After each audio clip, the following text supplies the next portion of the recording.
नदी के किनारे एक चट्टान थी। सैलानी उस पर बैठकर लहरों के साथ अटखेलियाँ खेला करते हैं और धोबी उसी पत्थर पर अपने कपड़े खींचा करता था। एक रोज किसी शिल्पी की निगाह उस चट्टान पर पड़ी। उसने उसे सलीके से निकाला और तराशा तो वही पत्थर से भगवान बन गया। बस इसी पाषाण से भगवान की अभिव्यक्ति का नाम ये पंच कल्याणक प्रतिष्ठा महोत्सव है। भारत की संस्कृति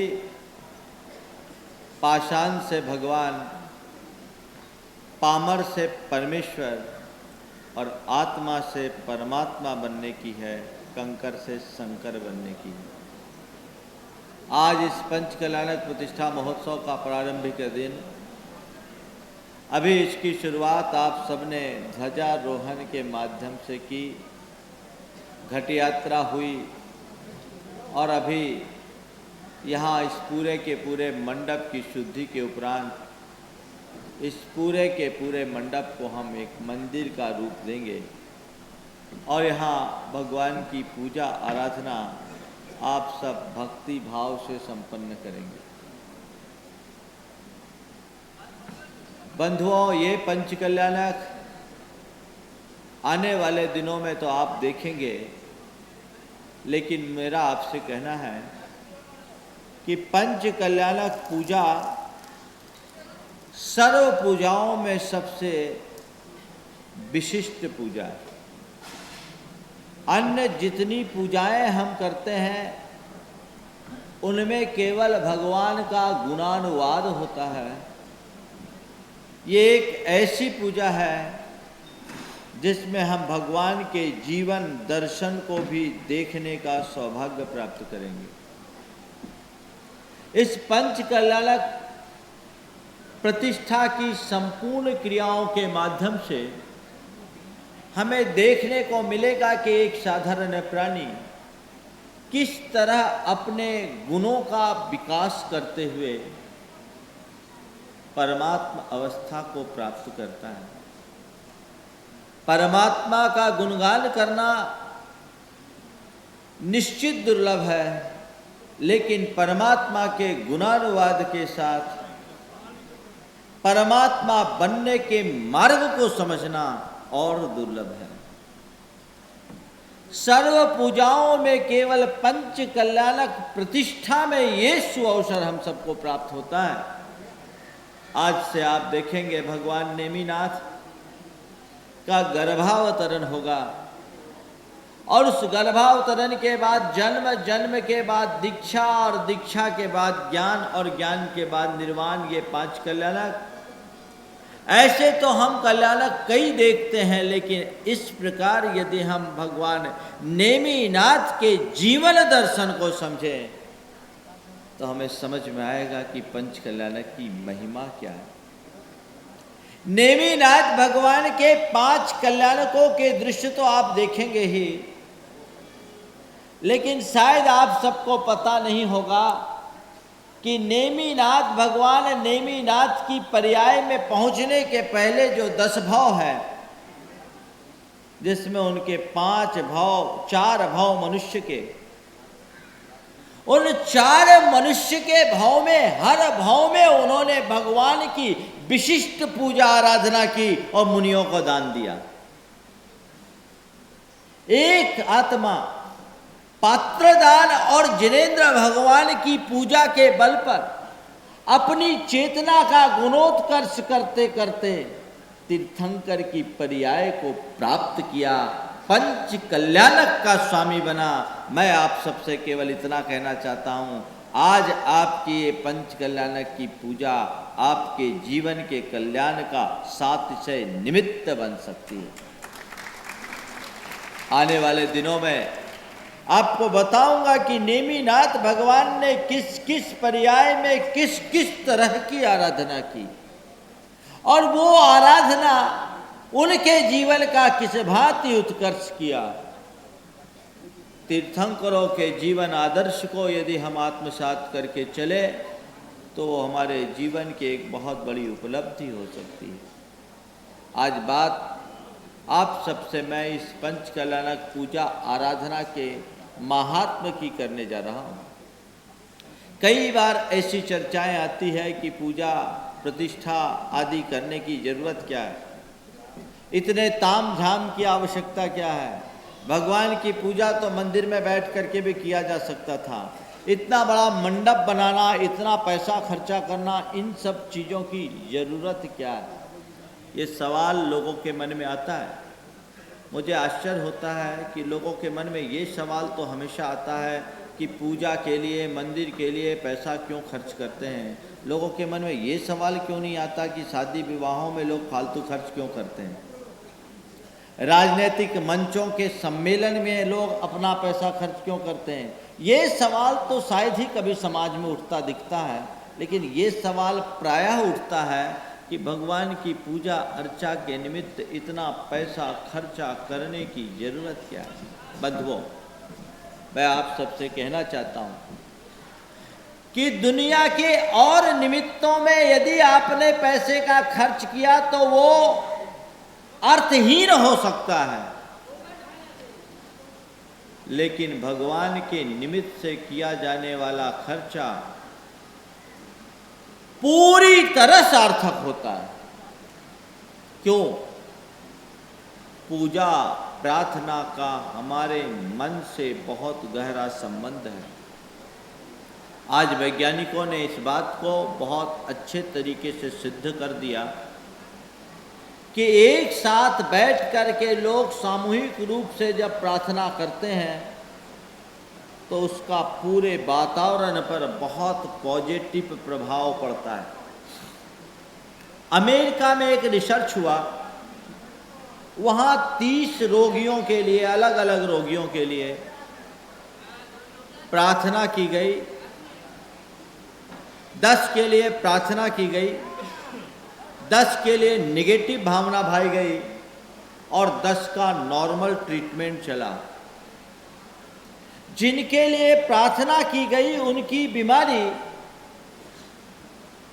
बहुत तेजी से ठीक होने लगी, जिनके लिए नेगेटिव भावना भाई गई उनकी बीमारी पहले की अपेक्षा बढ़ गई और जिनको नॉर्मल ट्रीटमेंट दिया गया उनकी जो बीमारी की क्योर थी वो नॉर्मल रही, उसी हिसाब से चलते रही। 15 वर्षों के प्रयोग के बाद ये निष्कर्ष निकाला गया कि पूजा और प्रार्थना का हमारे मन से, हमारे तन से गहरा संबंध है। ये हमारे स्वास्थ्य को प्रभावित करते हैं। और अब आपको सुनकर आश्चर्य होगा कि अमेरिका में 125 मेडिकल यूनिवर्सिटीज हैं, उनमें से 85 में प्रार्थना को पाठ्यक्रम में रखा गया। 85 में प्रार्थना को पाठ्यक्रम में रखा गया और अब तो डॉक्टर अपने प्रिस्क्रिप्शन में भी दवा के साथ प्रार्थना लिखने लगे। यदि मनुष्य की प्राणवान प्रार्थना हो तो उसका बहुत गहरा असर पड़ता है। ये रेकी वगैरह की जो पद्धति डेवलप हुई है वो यही है, उसी का एक रूप है।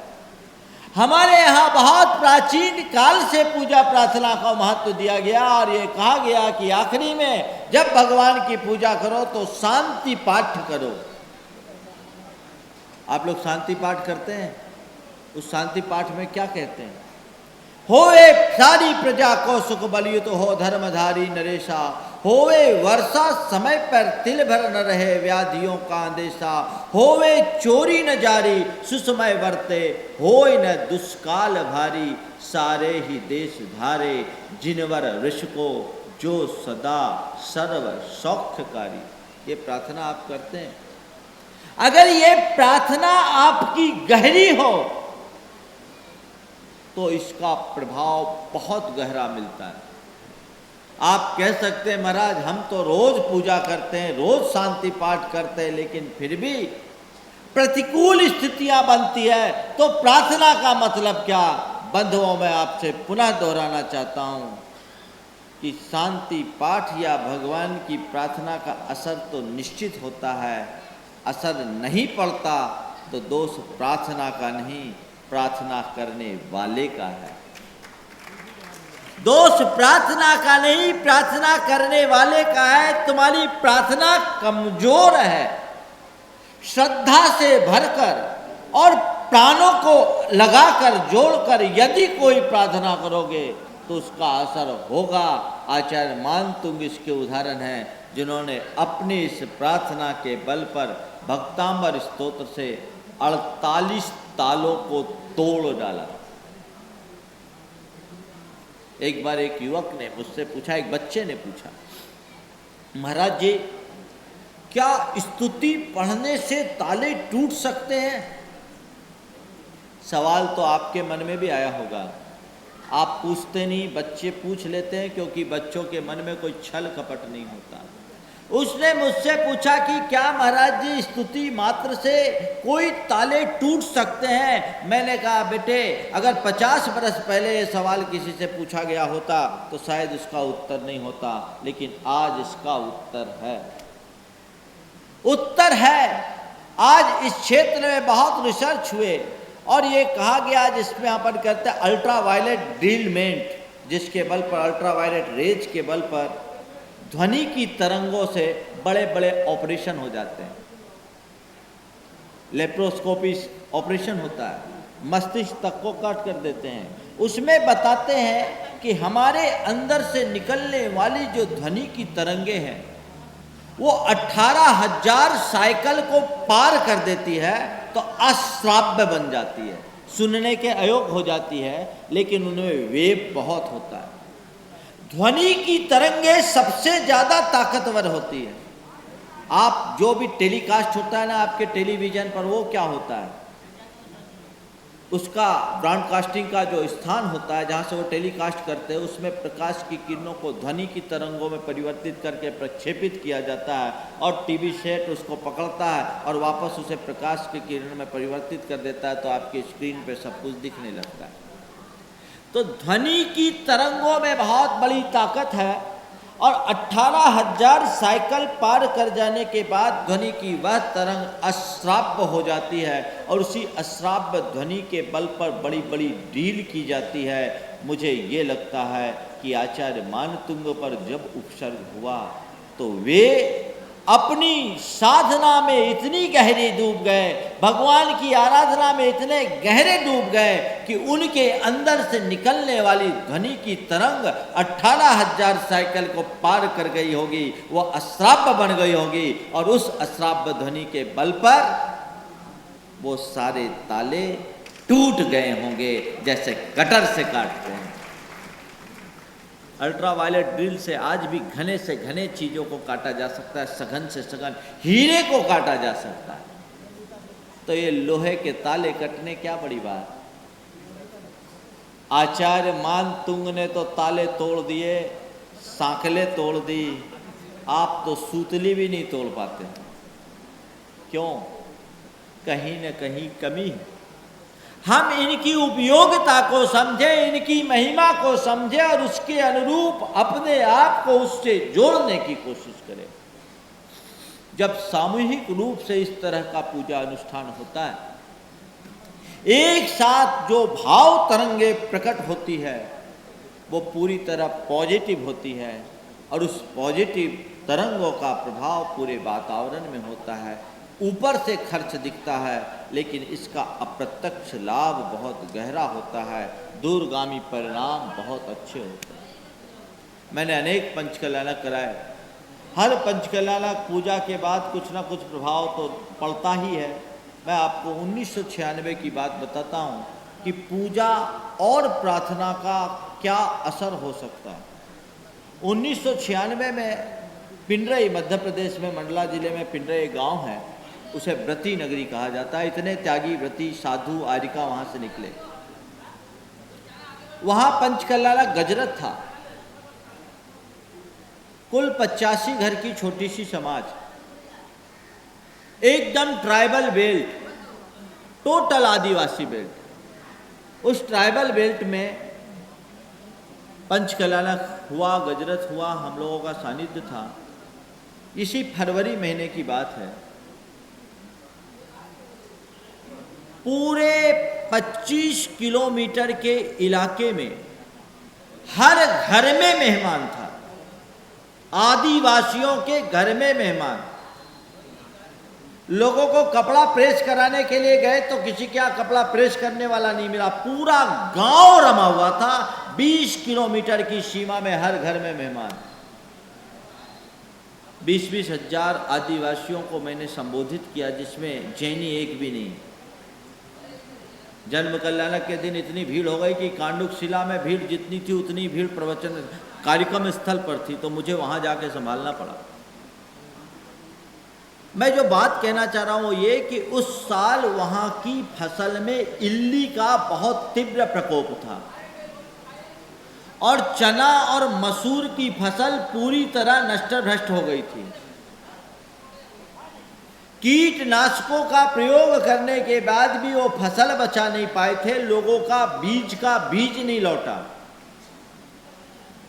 पर आप आश्चर्य करेंगे, एक लंबे इलाके की फसल नष्ट हो गई, लेकिन पिंडरई के 20 किलोमीटर के एरिया में जितने लोग थे उनके यहां दोबारा फूल लग गया और रिकॉर्ड फसल आई। आज भी लोग उसके साक्षी हैं। मुझे पता नहीं क्यों हुआ, पर ये मानता हूं कि उस इलाके के 20 किलोमीटर तक की परिधि के जन जन उससे जुड़े थे। मोक्ष कल्याणक के दिन, जिस दिन गजरथ था, 2.5 लाख लोग उसमें शामिल थे। सारा गांव का गांव उठकर आ गया था। उनके पास पूजा के शब्द नहीं थे, विधि नहीं थी, पर भाव था। गजरथ है, हमको इसमें शामिल होना है, और लाभ हुआ। ये बहुत बड़ा लाभ है। अगर आपके हृदय में श्रद्धा है तो आप छोटे से अनुष्ठान से भी बहुत बड़ा लाभ प्राप्त कर सकते हैं, और आपके मन में श्रद्धा नहीं तो बड़े बड़े अनुष्ठान का भी वांछित लाभ नहीं मिलता। ये पंच कल्याणक प्रतिष्ठा महोत्सव, ये अपने आप में एक बहुत बड़ा महोत्सव है। बिरले भाग्यशाली जीव होते हैं जो किसी तीर्थंकर के पंच कल्याणक में, कल्याणकों में साक्षात सहभागी बनते हैं। भाग्यशाली कोई एक जो साक्षात भगवान के पंच कल्याणक में आए। इंद्र तो फिर भी भगवान के 5 कल्याणक अटेंड कर लेते, लेकिन मनुष्यों को 5 कल्याणक अटेंड करने का संयोग तो महादुर्लभतर, क्योंकि भगवान के 5 कल्याणक प्रायः एक स्थान पर नहीं होते। जन्म कहीं, दीक्षा कहीं, ज्ञान कहीं, निर्वाण कहीं। और वासुपूज्य भगवान की तरह चंपापुरी में 5 कल्याणक हो भी गए तो कोई डेट तो फिक्स नहीं रहती कि इस डेट में भगवान का ये कल्याणक होगा, आप पहले से वहां उपस्थित रहो। और मान लो ऐसा भी है तो भगवान के 5 कल्याणक का साक्षी तो केवल वही बन सकता है जो भगवान से ज्यादा उम्र लेकर आया हो। गर्भ में आने के टाइम तक 8 वर्ष के हो गए, कम से कम तो होश संभालोगे, और मोक्ष जाने के बाद यहाँ से पधारो, तब पंच कल्याणक देखने का सौभाग्य मिल सकता है। लेकिन कृपा है आचार्यों की, जिन्होंने हमें एक ऐसी व्यवस्था दी कि हम 5 दिन में ही भगवान के 5 कल्याणकों को एक साथ संपन्न कर सकते हैं, उसमें सहभागी बन सकते हैं। बंधुओं, ये महान पुण्य है। आज इस पंच कल्याणक में ऐसा पुण्य भी तुम्हारे साथ जुड़ सकता है कि कल साक्षात भगवान के पंच कल्याणक में शामिल होने का सौभाग्य मिले। और भगवान तो कहते हैं कि केवल पंच कल्याणक में शामिल होने का ही सौभाग्य नहीं, ऐसा भी योग बन सकता है कि तुम साक्षात पंच कल्याणक के पात्र बन जाओ। तुम भी कल तीर्थंकर की तरह लाइन में लग जाओ, जैसे नेमी प्रभु कभी बने थे। इसलिए मैं आप सबसे कहना चाहता हूँ, 5 दिन अपने सारे कार्यक्रमों को समेट लीजिए, दीन दुनिया की बातों को भूल जाइए, अपनी भावधारा को भगवान से जोड़िए। गोरख धंधे में तो हमने अपने जीवन के अनेक दिन बिता दिए, भगवान की आराधना में बिताइए। कलकत्ता वाले कहते हैं महाराज 5 दिन निकालना बहुत कठिन है, कहाँ निकाल से आप? मैं उन्हीं कलकत्ता वाले से पूछता हूँ, विदेश घूमने जाते हो तो 5 दिन 10 दिन तुमको कुछ नहीं लगते, हिल स्टेशनों में घूमने जाते हो तो तुमको 5 दिन 10 दिन कुछ नहीं दिखते। कैसी मानसिकता है तुम्हारी? मौज मस्ती के लिए तुम्हारे पास पर्याप्त समय है और भगवान के गुणानुवाद के लिए तुम्हारे पास समय नहीं, तो समझना अभी तुम्हारा संसार बहुत लंबा है और तुम्हारा पुण्य पापानुबंधी पुण्य है, पुण्यानुबंधी पुण्य नहीं। पापानुबंधी पुण्य और पुण्यानुबंधी पुण्य क्या होता है? पुण्य है दोनों अनुकूलताएं देता है, लेकिन पापानुबंधी पुण्य अपने उदय में मनुष्य की बुद्धि को विकृत कर भोगों में आसक्त करता है और दुर्गति का पात्र बनाता है, रावण की तरह। और पुण्यानुबंधी पुण्य ऐसा पुण्य होता है जो अपने उदय में व्यक्ति के विचारों को उदार बनाता है, धार्मिक बनाता है, आसक्ति रहित करता है, नए पुण्य का बंध कराकर उसके कल्याण का कारण बनता है। आप देखो आपकी रुचि किधर है, पंचेंद्रिय के विषयों में कि भगवान की भक्ति में, किधर तुम्हारी रुचि है, उस पर डिपेंड करेगा तुम्हारी प्राथमिकता में क्या है। आज पुण्य के योग से सब ठाट बाट पाया है, लेकिन ध्यान रखना कर्म की करवट बदलते ही जीवन की दशा बदल जाती है। कब कर्म की कैसी प्रकृति की परिणति हो जाए कोई भरोसा नहीं।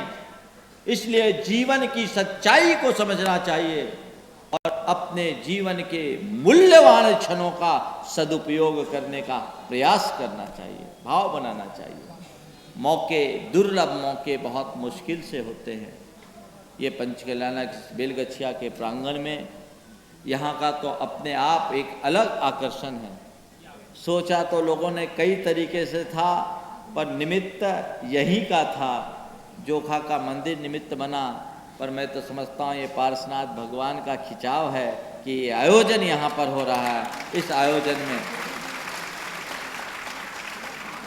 सबको इस आयोजन की सानंद संपन्नता के लिए अपनी सहभागिता निश्चित करना।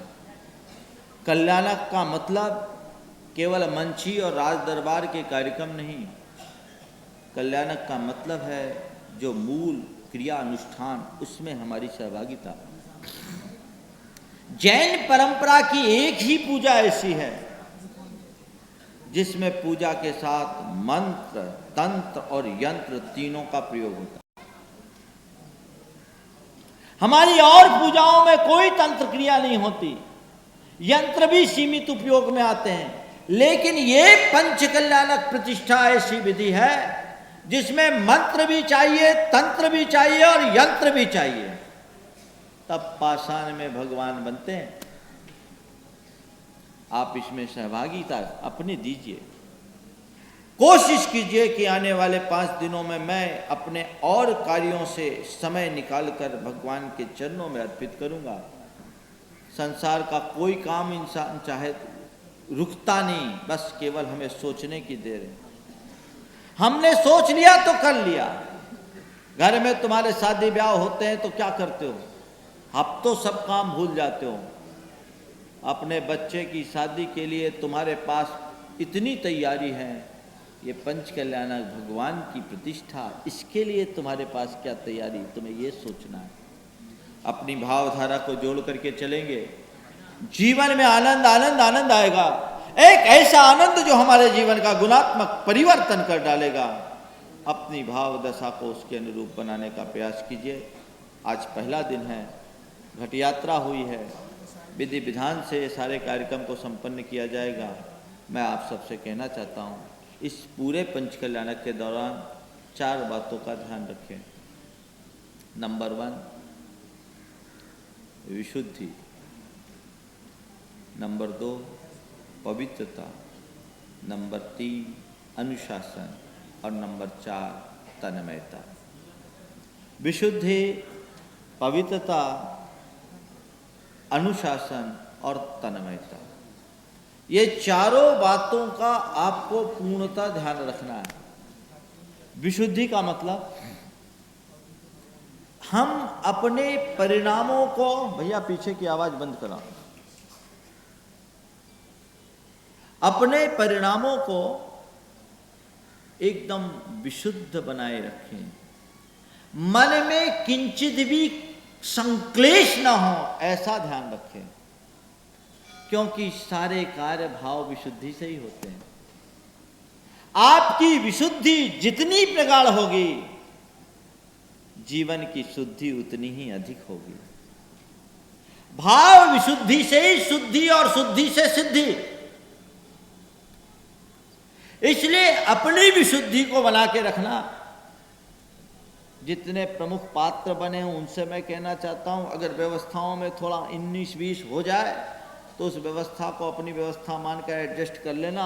तुम्हें मुकुट मिला हो न मिला, हार मिला हो न मिला, अपने माथे पर श्रद्धा का मुकुट चढ़ा लेना और भावों का हार पहन लेना, भगवान की पूजा में शामिल हो जाना। हालांकि व्यवस्थापकों को चाहिए कि किसी चीज़ की कमी न रहे, फिर भी लोग समय निकालते हैं अपनी व्यवस्था बनाने के लिए। अगर कुछ 19-20 हो जाए, प्रतिष्ठाचार्य ने आपको आगे किया पीछे किया, मन को मलिन मत बनाना। कई बार मैंने देखा कि लोग पंच कल्याणकों में बोलियां लेकर के बढ़ चढ़ करके हिस्सा लेते हैं, लेकिन यहाँ आने के बाद भी उनकी कसाय भड़क जाती। उससे क्या होता है? उस कसाय के कारण किए कराए पर पानी फिर जाता है। एक ही बात ध्यान में रखना है कि मुझे अपनी विशुद्धि को कतई प्रभावित नहीं होने देना। बस इन 5-6 दिनों तक मैंने तन लगाया, मन लगाया, धन लगाया। अब हमारी भाव विशुद्धि में कमी नहीं होनी चाहिए। जितने कार्यकर्ता हैं, चाहे वो सांस्कृतिक कार्यक्रम से जुड़े चाहे अन्य कार्यक्रम से जुड़े, उनसे भी मैं कहना चाहता हूँ, ये पंच कल्याणक है। पंच कल्याणक के कार्यक्रम में बहुत लंबे कार्यक्रम होते हैं, मंच पर समय बहुत सीमित रहता है। समय मिले न मिले उसका मन में विचार विकल्प नहीं करना, कोशिश करनी चाहिए अधिक से अधिक एडजस्टमेंट करने की। लेकिन उन्हीं बातों को लेकर के कभी कभी क्या उत्साह ज़्यादा होता है और अवसर नहीं मिलता है तो बहुत तकलीफ होती है। पर ये प्रोग्राम ही ऐसा है। आज अभी 9:45 बज गए थे, 10 कम 10। अब उस समय स्वागत गीत होता तो प्रवचन कब होता? अभी और भी कार्यक्रम है, लेकिन ठीक तैयारियां आप अच्छी से अच्छी रखिए, सबको समायोजित करने की कोशिश करें, लेकिन एक ही नीति रखना है, सहयोग दो और सहयोग लो।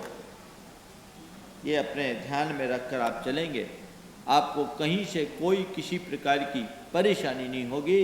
अपनी विशुद्धि को प्रभावित मत होने देना। जितने लोग पूजा में बैठने वाले हैं वे, या इस कार्यक्रम में किसी रूप से अपनी सहभागिता देने वाले हैं वे, अपनी भाव विशुद्धि को बना कर रखें। नंबर 2, पवित्रता। पूजा आराधना में बिना पवित्रता के कोई काम नहीं होता। इस पूरे मंडप की अभी जब शुद्धि होगी उसके बाद जैसा प्रतिष्ठाचार्य निर्देश आपको दे, आप इस स्टेज की और नीचे की पूरी शुद्धि रखिएगा।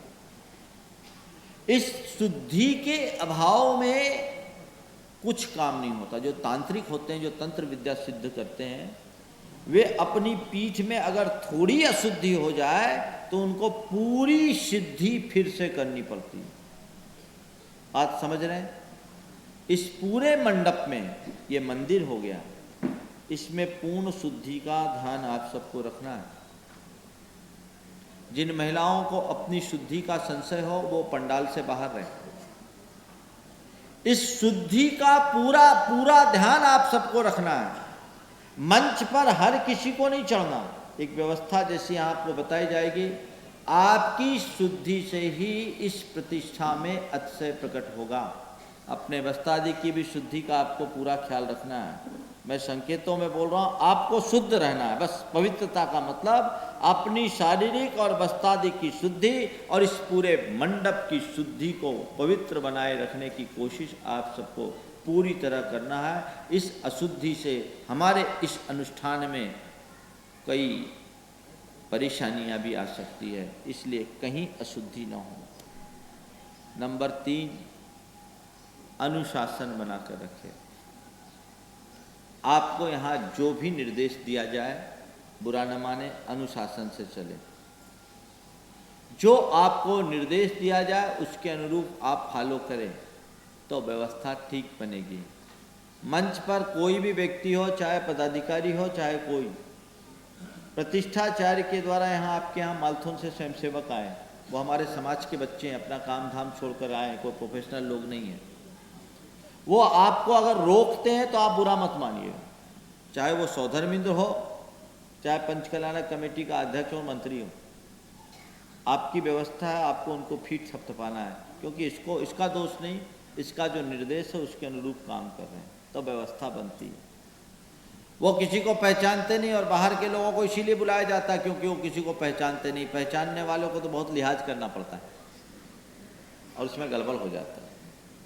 अनुशासन का एक अंग है, इसका हमें ध्यान रख करके चलना है। और आप लोग सब बहुत समझदार है। कलकत्ता में तो ऐसी यहाँ की समाज बड़ी बुद्धिजीवी समाज मानी जाती है। एक बार कहना मेरे ख्याल से शायद पर्याप्त होगा, है ना, दोबारा कहने का अवसर ना आए, इस बात को ध्यान रखना है। और नंबर 4 जो सबसे महत्वपूर्ण है वो है तन्मयता। भगवान की इस पूजा आराधना में अपने आप को तन्मय कर लीजिए। पूर्ण तन्मयता के साथ भगवान की आराधना आपको करना है। एकाग्रता आपकी होगी, तन्मयता आपकी होगी तो कितना देर हो गया घड़ी नहीं दिखेगा। और तन्मय नहीं हुए, भगवान के साथ लीन नहीं हुए तो मुंह की पूजा होगी, मन की पूजा नहीं हो पाएगी। मन की पूजा करें, मुंह की पूजा नहीं। अगर आप तन्मय होंगे तो ना आपको भूख लगेगी न प्यास, सब भूल जाओगे और आनंद आएगा। एक बार ऐसा हुआ, गुरु शिष्य दोनों जा रहे थे, रास्ते में संध्या वंदन का टाइम आया, बेयावान जंगल था। गुरु एक पेड़ के नीचे बैठ गए, शिष्य भी उनके बगल में आसन लगाकर ध्यान में बैठ गया। गुरु तो अपने में डूब गए। इसी बीच सामने से एक शेर आता दिखा। शिष्य घबरा उठा, उसने कहा गुरुदेव शेर आ रहा है, भागे। गुरु ने कोई जवाब नहीं दिया। शिष्य ने पुनः कहा गुरुदेव शेर अपनी ओर ही आ रहा, अपन भाग चले। गुरु ने कोई उत्तर नहीं दिया। कहा गुरुदेव शेर नजदीक आ गया, अपन पेड़ पर चढ़ जाएं। गुरु ने कोई जवाब नहीं दिया। शिष्य ने कहा अब तो वो आया, आपकी आप जानो, मैं तो पेड़ पर चढ़ रहा हूं। और झटपट से वो पेड़ पर चढ़ गया। शेर एकदम गुरु के नजदीक आया और वो ऊपर से श्वास रोके शेर को देखता रह गया, एकदम घबरा गया। क्या होगा? शेर आया, गुरु को सूंघा, उनकी 3 प्रदक्षिणा लगाई और जिस दिशा से आया उसी दिशा में चला गया। ये ऊपर देख करके एकदम स्तब्ध था, क्या हो रहा है उसको कुछ समझ। ऊपर की सांस ऊपर और नीचे की सांस नीचे थी। जब शेर उसकी आंखों से ओझल हो गया, उसके अंदर जान में जान आई, वो नीचे उतरा। तब तक गुरु का ध्यान पूरा हो गया। गुरु अपने स्थान से उठकर चल दिए। रास्ते में उसने कहा गुरुदेव जब आप ध्यान में बैठे थे तो एक शेर आया था। बोले आया होगा। बोले मैंने आपको बताया था। बोले बताया होगा, मैंने आपसे कहा हम लोग भाग चले, आपने सुना नहीं। बोले नहीं सुना होगा, मैंने कहा हम पेड़ पर चढ़ जाते हैं तब बचाव हो जाएगा। बोला तुमने कहा होगा, आप नहीं सुने, मैं पेड़ पर चढ़ गया। बोला चढ़ा होगा। शेर आया, उसने आपको सूंघा। बोला सूंघा होगा। उसने आपकी प्रदक्षिणा लगा करके वापस लौट गया। बोले लौट गया होगा। इसी बीच गुरु के बाह में एक मच्छर बैठा। गुरु के बाह में एक मच्छर बैठा। गुरु ने अपने हाथ से उस मच्छर को हटा दिया। शिष्य को बड़ा आश्चर्य हुआ। उसने कहा हद हो गई गुरुदेव, मैं ये क्या देख रहा हूं। जब शेर आया तो आपको पता नहीं चला और एक मच्छर बैठा तो आप उससे प्रभावित हो गए। गुरु ने जो जवाब दिया वो आपको ध्यान देने योग्य है। उसने कहा, देख, जब शेर आया ना तब मैं भगवान के साथ था, अभी तेरे साथ हूं। जब शेर आया तब मैं भगवान के साथ था, इसलिए कुछ पता नहीं चला, और तेरे साथ हूं तो पता लग गया। बस अपनी भूख प्यास और जो भी दुख दर्द है उसको भूलना है, भगवान के साथ जुड़ करके चले, बहुत आनंद आएगा। आज की ये घट यात्रा बड़ी मंगलकारी यात्रा हुई। काकुलगाछी से यहाँ आना हुआ। ऐसे 15-16 दिन में काकुलगाछी के लोगों ने बहुत लाभ लिया। उससे पहले डबसन और चौरंगी के लोगों ने लाभ लिया ही। काकुलगाछी वालों को शिकायत थी कि थोड़ा सा हम लोगों को कम मिला, लेकिन जितना मिला उन लोगों ने खूब लाभ लिया। और आज की ये शोभा यात्रा ने तो उसमें और 4 चांद लगा दिया। मुझे लोगों ने बोला कि महाराज, पंचकल्याणक के बाद पहला जलूस है, और जो पंचकल्याणक का जलूस था वो भी दूसरी तरफ से आया था, इधर तक तो आया ही नहीं था। ये एक शोभा यात्रा धर्म प्रभावना का एक अंग है। बहुत उल्लास और उमंग के साथ सब लोगों ने इसमें सहभागिता बनाई। निमित्त शास्त्र की दृष्टि से मैं आपको बताना चाहता हूँ कि किसी भी मांगलिक यात्रा में प्रारंभ और अंत में होने वाली मंदवृष्टि मंगल और अभ्युदय का प्रतीक होती है। आज जैसे हम लोग निकले तब मंद मंद फुहार आई, थोड़ी देर फिर साफ हो गए, और बीच में तो धूप भी आ गई, और जब अंदर आ गए मंदिर के दर्शन करने को हुए तो मंद मंद फुहार आ गई। बस अब तो कुछ नहीं हो रहा है। ये एक प्रकार से आप तो घट यात्रा से शुद्धि करोगे केवल मंडप के, प्रकृति ने पूरे नगर की शुद्धि कर दी, ऐसा मान करके चलना। ये एक शुभ संकेत है। हालांकि चारों ओर बारिश हो रही, यहाँ भी रात में बहुत बारिश हुई बताते हैं, और रात जैसी बारिश होती तो मामला गड़बड़ हो जाता है।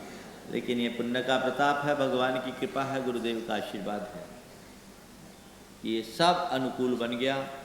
अब बाहर की जो अनुकूलताएं चाहिए थी वो सब मिल गई। अब तो केवल भीतर की अनुकूलता बनाने की ज़रूरत है। अपनी भाव विशुद्धि को खूब बढ़ा कर रखिए और जीवन में सार्थक उपलब्धि करने का प्रयत्न कीजिए। आज समय काफ़ी हो गया, दोपहर में तो फिर बैठना ही है। अब तो क्या, यहाँ आने के बाद कोशिश करो सुबह और रात में ही घर जाओ। और आज तो ऐसे भी रविवार है ही, 5 दिन भगवान के नाम, और कम से कम रविवार को भगवान के नाम तो देना ही चाहिए।